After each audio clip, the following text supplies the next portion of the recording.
आज ना मेरे पास कोई भी स्क्रिप्ट नहीं है। डैडी ने ना ये वीडियो जल्दबाजी में चला दी, तो आज मेरे पास कोई भी स्क्रिप्ट नहीं है। अब एक क्वेश्चन है आप लोगों से,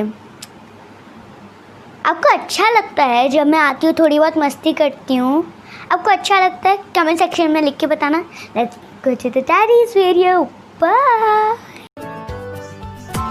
Press the bell icon on the YouTube app and never miss another update. हाय दोस्तों, आज के वीडियो में हम जानेंगे कि आरबीआई की जो नई पॉलिसी आई है, ठीक है, उसका गोल्ड लोन कंपनी यानी कि मुथूट फाइनेंस, आपके मनापुरम फाइनेंस, ऐसी बड़ी कंपनियों पे क्या असर पड़ेगा और हम आगे क्या होता हुआ देख पाएंगे। लेकिन ये समझने के लिए हमको पहले ये समझना पड़ेगा कि ये गोल्ड लोन का बिजनेस एक्चुअली होता कैसे है और ये कंपनियां एक्चुअली प्रॉफिट कैसे जनरेट कर पाती हैं, क्या ये इनका मॉडल कैसे काम करता है, पहले हमको ये समझना पड़ेगा। और उसके बाद हम जानेंगे कि जो आरबीआई की नई पॉलिसी आई है उसका इस पे इफेक्ट क्या रहेगा। ठीक है, तो चलो स्टार्ट करते हैं सबसे पहले जानने के लिए कि इनका गोल्ड का जो मॉडल है, गोल्ड लोन का जो मॉडल है वो काम कैसे करता है। आपको पता होगा कि ये जो मुथूट फाइनेंस कंपनी है और जो Manappuram, India Infoline gold loan, ऐसे और भी बहुत सारे, अब तो बहुत सारे बैंक्स भी गोल्ड लोन देते हैं। तो इन लोग गोल्ड लोन क्यों देते हैं, पहले इसके कारण समझते हैं। क्योंकि ये बहुत ही सिक्योर्ड काइंड ऑफ लोन है। सिक्योर्ड काइंड ऑफ लोन मतलब आपको कस्टमर आता है, आपको गोल्ड देता है, तो आप वो गोल्ड अपने पास रखते हैं और उसके बाद उनको लोन दे देते हैं। बाकी जो सारे लोन हैं, चाहे वो क्रेडिट कार्ड हो या पर्सनल लोन हो, वहां पे आपके पास कोई भी सिक्योरिटी नहीं होती और बैंक आपको बिना सिक्योरिटी के लोन देता है। तो ये जो कोविड-19 का जो प्रॉब्लम आया है मार्केट में, इसकी वजह से मतलब आप सारा बैंक जो है, जितने भी बैंकिंग हैं, उन लोग थोड़ा सा लोन देने में हिचकिचा रहे हैं। क्यों? क्योंकि उनके पास कोई सिक्योरिटी तो है नहीं, पता नहीं कस्टमर पे करेगा नहीं करेगा, एक डर है। तो इस पीरियड के अंदर, ये जो कोविड-19 का पीरियड है, इस पीरियड में अगर किसी कंपनी को सबसे ज्यादा फायदा हुआ है तो वो कंपनियां हैं जो गोल्ड लोन प्रोवाइड करती हैं। और कस्टमर्स भी जो जिनको पैसे की जरूरत है, उन लोग इनके पास जा रहे हैं। क्यों? किसी और के सामने भीख मांगने से अच्छा है भाई अपने पास जो सोना है उसको प्लेज कर देते हैं, उसके बदले लोन ले लेते हैं और अपने कारोबार पे या अपने घर चलाने में उसको लगाएंगे, जब पैसा आएगा तो वहां चुका देंगे। तो पब्लिक इसलिए इनके पास ज्यादा अप्रोच कर रही है, क्योंकि इस समय सबके पास पैसे की तंगी है और इन लोग वो गोल्ड लेके लोगों को पेमेंट कर रहे हैं, उनको लोन दे रहे हैं। तो इनका जो लोन बुक है इस कोविड-19 के पीरियड में काफी ज्यादा अच्छा हो गया और आपने वो देखा होगा, इनके प्राइस के अंदर काफी अच्छा शार्प एकदम ऊपर की तरफ इनके प्राइसेस गए हैं, सीधा नॉर्थ प्राइस जा रहे हैं, ऊपर ऊपर ऊपर ऊपर ऊपर, चाहे वो मुथूट फाइनेंस हो या आपका मनापुरम फाइनेंस हो, सब में एक ही कहानी है। ठीक है ना। अब सवाल ये आता है, जो मैंने लास्ट टाइम एक बार मुथूट फाइनेंस का जब मैंने वीडियो बनाया था, मैंने वहां पे एक सवाल पूछा था कि आप मुझे ये बताइएगा कि अगर सोने के प्राइसेस ऊपर जाते हैं तो उससे इन कंपनियों को फायदा कैसे होता है। याद है मैंने एक सवाल पूछा था, वहां पे बहुत सारे लोगों ने मुझे अच्छे जवाब दिए थे उनके कमेंट सेक्शन में। और तो मतलब सबका नाम लेना तो मेरे लिए पॉसिबल नहीं है, लेकिन मुझे सबसे अच्छा जो सवाल आंसर लगा था वो फोरम जी का लगा था। ठीक है, तो उनका सवाल आंसर जो था मुझे बहुत अच्छा लगा। फाइन, सो वेरी गुड, बहुत अच्छा आंसर दिया आपने। चलिए मैं आपको समझाने की कोशिश करता हूं ये किस तरीके से काम करता है। अब इनके मॉडल को समझते हैं। आपको इन लोग लोन देते हैं, अब इनके पास पैसा कहां से आता है? ये जो गोल्ड लोन कंपनी है, पहले इनको तो पैसा देना रहेगा ना हमको, ये पैसे कहां से देंगे आपको? तो इनको पैसा आता है, इन लोग पैसा लोन लेते हैं बैंकों से। तो ये जितने भी एनबीएफसीज हैं जो गोल्ड लोन का काम करते हैं, इन लोग बैंक से पैसा लेते हैं, बैंक से कर्ज पे इन लोग पैसा लेते हैं। तो वहां पे बैंक इनको कुछ 7-8% के इंटरेस्ट पे इनको पैसा दे देता है। अब इन लोग 7-8% पे जो पैसा लेते हैं, इन लोग आपको वो, जब आप गोल्ड लोन लेने आते हैं तो इन लोग आपको वो पास करते हैं, मतलब आपको लोन दे देते हैं और आपसे इन लोग मिनिमम 12%, आप इनके ऐड देखिएगा 1% मिनिमम बोलते हैं, लेकिन जब आप प्रैक्टिकली जाएंगे तो आप कुछ 18 या 19% का आप इनसे लोन लेंगे। क्यों? जो 1% आपको ये लोन बोलते हैं उसमें वो बहुत कम लोन अमाउंट देगा। अगर आप ज्यादा लोन अमाउंट लेना चाहते हैं अपने गोल्ड के ऊपर तो आपको फिर उसके हिसाब से 17 to 18-19% का इन लोग लोन आपको देते हैं उस बेसिस पे। तो आप मान लेते हैं मैं एक मोटा मोटी पकड़ता हूं 18% पकड़ता हूं, तो 18% ये आपसे लेते हैं और बैंक को ये 8% देते हैं, तो इनका नेट मार्जिन जो होता है, नेट प्रॉफिटेबल मार्जिन जो है वो 10% का आता है, which is again very good. ठीक है। सेकेंडली, जो गोल्ड है आपका इनके पास सेफ पड़ा हुआ है, आपने गोल्ड इनको दे दिया, ये इनके पास पड़ा हुआ है। अब होता क्या है, मान लो अगर आप डिफॉल्ट कर जाते हो, अगर कस्टमर डिफॉल्ट कर जाएगा तो क्या होगा, पहले इस बात को समझते हैं।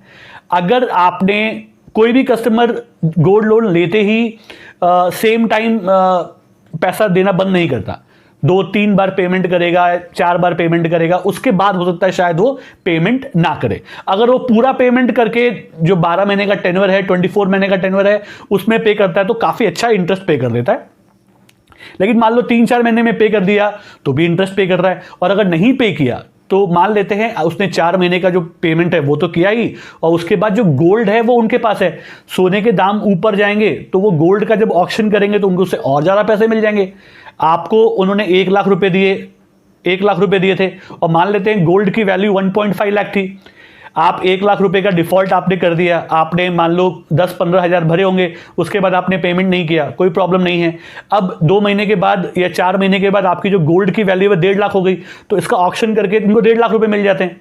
ठीक है, तो इस तरीके से इनको प्रॉफिट होता है। यहां पे जो इनका छोटा सा रिस्क है वो ये है कि अगर गोल्ड लोन के प्राइस, जो गोल्ड है उसके प्राइस घट गए, तो इनको वहां पे एक रिस्क आता है, एक रिस्क आता है। उस रिस्क को कम करने के लिए इन लोग क्या करते हैं कि इन लोग आपको जो गोल्ड है, जो आपने गोल्ड प्लेज किया है, उसका 75% ही आपको लोन देते हैं। मतलब जैसे 1 लाख का आपने गोल्ड दिया उनको, आज की प्रेजेंट वैल्यू में उसकी कीमत 1 लाख रुपए है, तो इन लोग आपको 75,000 रुपीज का ही लोन देते हैं। ठीक है, ताकि अगर आने वाले टाइम में गोल्ड के प्राइस घट गए किसी भी वजह से तो इनको ज्यादा प्रॉब्लम नहीं होता। और अगर मान लो आप उनको सब्सक्राइब, मतलब अच्छे से पेमेंट कर रहे और बहुत ज्यादा घट गया, तो इन लोग आपको बोलेंगे, एडजस्ट करने को बोलेंगे, सर इतना प्राइस और कम हो गया तो आपको थोड़ा सा और पेमेंट करना पड़ेगा। ठीक है, तो इस तरीके से लोग अपना रिस्क को थोड़ा कम करने की कोशिश करते हैं ना। ये इनके काम करने का तरीका है, और ये सारे के सारे बहुत सक्सेसफुल हैं। मुथूट फाइनेंस, मनापुरम फाइनेंस बहुत सक्सेसफुल हैं। अब सेकंड पॉइंट आता है कि आरबीआई की जो पॉलिसी आई है उसमें ऐसा हुआ क्या है जिसकी वजह से इन दोनों के प्राइस बहुत बुरी तरीके से गिरे हैं। और ये प्राइस अभी से नहीं गिर रहे हैं, ये अभी से 3-4 दिन पहले से गिरने लगे। मतलब कि मार्केट को इस चीज का अंदाजा था कि कुछ ऐसा होने वाला है, कुछ ऐसा होने वाला है, और ऐसा हुआ है। ठीक है, तो हुआ ये है कि आरबीआई ने बोला है कि जो गोल्ड लोन कंपनी है वो 75% of the loan to value, LTV जिसको बोलते हैं, वो अब तक दे देते। मतलब अगर आपको सोने की कीमत 1 लाख रुपए है तो उन लोग आपको 75,000 तक का लोन दे रहे थे। अब उन्होंने बोला है कि उस 75% को बढ़ा के 90% कर दिया गया है। ठीक है, आपको 90% करना पड़ेगा। तो गोल्ड लोन कंपनियां जो हैं, अब आपको चाहे वो बैंक हो या एनबीएफसी गोल्ड लोन हो, वो आपको उसका 90% प्रोवाइड करेंगे। ये जो कस्टमर है उसके लिए बहुत अच्छा है। ठीक है, इससे जो कस्टमर लोग हैं जो अपने बिजनेस के लिए लोन पैसा चाहिए या किसी भी चीज से पैसा चाहिए, उनके लिए बहुत अच्छा है, क्योंकि अब उनको उसी सोने पे ज्यादा पैसा मिलेगा, तो थोड़ी सी लिक्विडिटी ज्यादा हो जाएगी मार्केट में। तो ये आरबीआई का बहुत ही अच्छा स्टेप है, कस्टमर को दिमाग में रख के, कस्टमर के हितों को देख के बहुत अच्छा एक चीज है यहां पे। लेकिन एक बात यहां याद रखिए, ये सिर्फ 31 मार्च तक ही है, 31 मार्च 2021 तक। 31 मार्च यानी कि 1 अप्रैल 2021 से ये वापस 75% पे हो जाएगा अब तक के सर्कुलर के हिसाब से। नाउ अब इससे बैंकों के जो गोल्ड लोन की जो कंपनियां, उनके शेयर के प्राइस घट क्यों रहे हैं?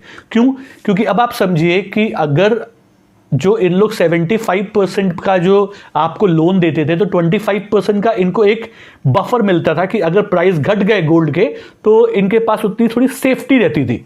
अब क्योंकि ये 90% कर दिया गया है, तो इनके पास सिर्फ 10% का एक बफर है। तो अगर मान लेते हैं गोल्ड लोन, जो गोल्ड के प्राइस हैं बेसिकली, वो आज बहुत ऊपर हैं। पिछले 4 महीने में गोल्ड के प्राइस बहुत ज्यादा ऊपर चले गए हैं। अगर इसमें एक शार्प करेक्शन आता है तो इन लोग के लिए तकलीफ की बात है, इसलिए इनके प्राइसेस घटे हैं ना। अब आगे बात करते हैं कि मान लेते हैं कि इस केस में अभी जो कंडीशन चल रही है इसमें हमको इन कंपनियों में इन्वेस्ट करना चाहिए या नहीं करना चाहिए, उसको समझाने के लिए पहले मैं आपको मनापुरम और मुथूट दोनों के कुछ की रेशियोज दिखाऊंगा। आप पहले उनको देखिए। सबसे पहले मैं आपको मुथूट का दिखाता हूं, आप मुथूट को देखिए। अच्छा, आप देख पा रहे हैं मुथूट का जो पीई रेशियो है वो आपको स्क्रीन पे दिखाई पड़ रहा है, ठीक है। दूसरा आप देख पाएंगे मनापुरम का पीई रेशियो, देखिए जो आप स्क्रीन पे देख पा रहे हैं। इन दोनों में अगर आप देखें तो मनापुरम का जो पीई रेशियो है वो मुथूट के पीई रेशियो से कम है, ठीक है।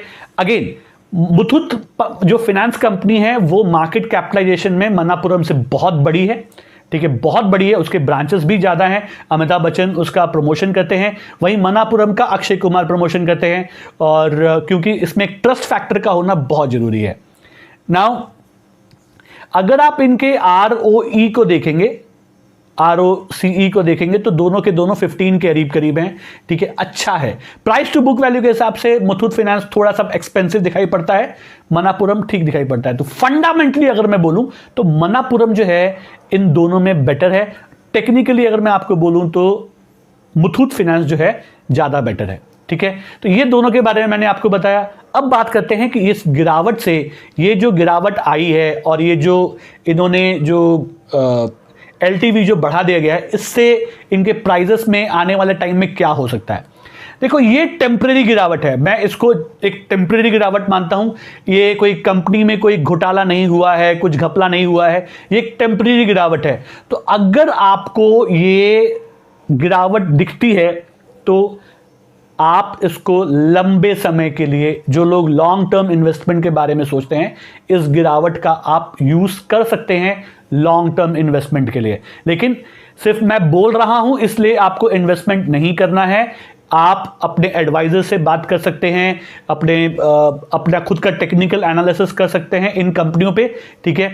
मेरे को ये दोनों कंपनियां बहुत अच्छी लगती हैं लॉन्ग टर्म के हिसाब से। शॉर्ट टर्म की बात नहीं कर रहा हूं, हो सकता है शायद शॉर्ट टर्म में पेन दिख जाए, ठीक है, बट क्योंकि गोल्ड के प्राइस ऊपर जा रहे हैं सो शायद हो सकता है कि पेन आपको देखने को मिले भी ना। Anything is possible. तो अपने हिसाब से अगर आपको सस्ते दाम में मिल रहा है तो आप इसको लंबे समय के लिए अकुमुलेट कर सकते हैं, अपने पोर्टफोलियो में डाल सकते हैं, ठीक है। तो ये मेरा व्यू है इस पूरे गोल्ड लोन के हिसाब से, मैंने आपको बताया। कैसा लगा आपको ये वीडियो मुझे जरूर बताइएगा।